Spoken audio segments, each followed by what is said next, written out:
বর্ষার দিনে আজকে সন্ধ্যায় আমাদের মুখরোচক জলখাবার হলো চিকেন পকোড়া। প্রথমে চিকেনটাকে ম্যারিনেট করে রাখবো। দই, নুন আর গরম মশলা আর তার সঙ্গে একটু রেড চিলি সস।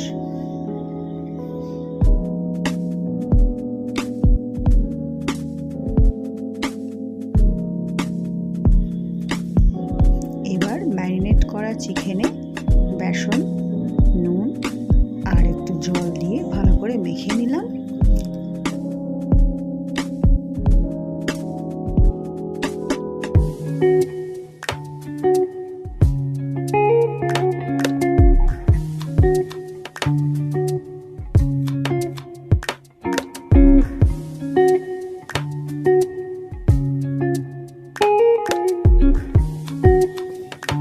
ভালো করে চিকেনটা মাখানো হয়ে গেলে এবার একটা পাত্রে তেল গরম করে একটা একটা করে চিকেন তাতে ছাড়লাম।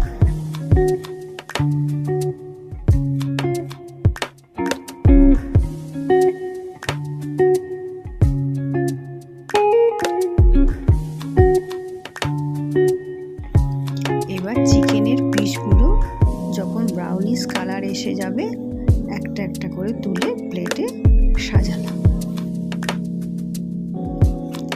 এবার চিকেন পকোড়াগুলো একটা প্লেটে সাজিয়ে তার সাথে টমেটো সস দিয়ে পরিবেশন করলাম।